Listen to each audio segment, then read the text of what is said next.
afternoon, children. Thank you, sir.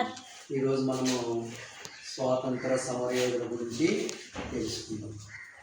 ఎందుకంటే ఎల్లుండి మనము 80వ స్వాతంత్ర దినోత్సవాల సంబరాలు జరుపుకోబోతున్నాం కదా. ఆ సంబరాలకి కారణమైనటువంటి ఎందరో మహానుభావులు ఉన్నారు. వాళ్ళు కొన్ని నినాదాలు చేశారు. ఒక్కొక్కరు ఒక నినాదాలు చేశారు.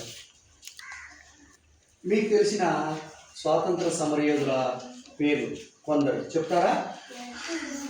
చెప్పండి, ఏదో చెప్పండి, ఎవరైనా.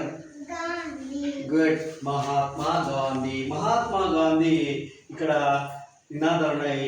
ఏం చెప్పినాడప్ప అంటే do or die. Mahatma Gandhi ఏం చెప్పాడు?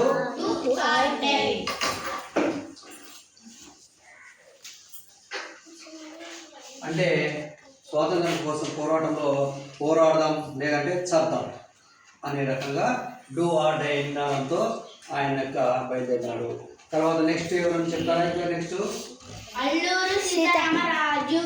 అల్లూరి సీతారామరాజు వందే మాతరం అనే నినాదంతో ఆయన పోరాడినాడు. అల్లూరి సీతారామరాజు.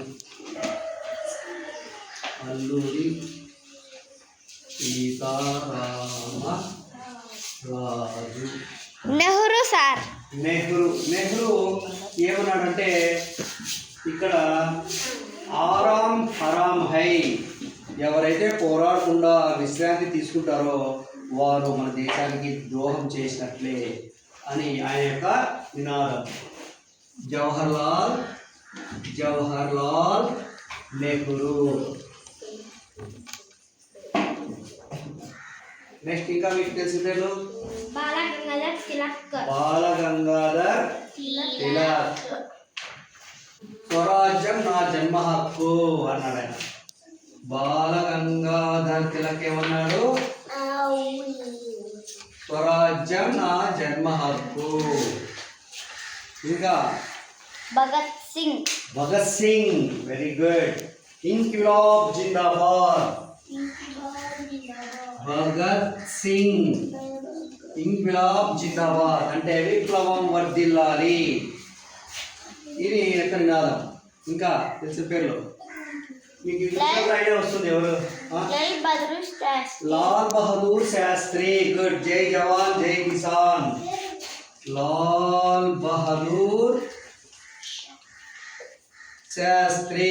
ఈయన యొక్క నినాదం ఏమంటే జై జవాన్ జై కిసాన్. ఇంకా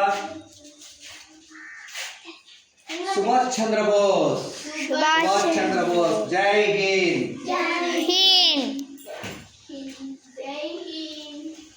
సుభాష్ చంద్ర బోస్. ఇలాంటి నినాదాలతో మనకి స్వాతంత్రాన్ని తెచ్చిపెట్టినారు. వాళ్ళ యొక్క పోరాట ఫలితమే మనం ఈరోజు ఎంతో స్వతంత్రంగా జీవించగలుగుతున్నాం. అర్థమైందా? Okay, right.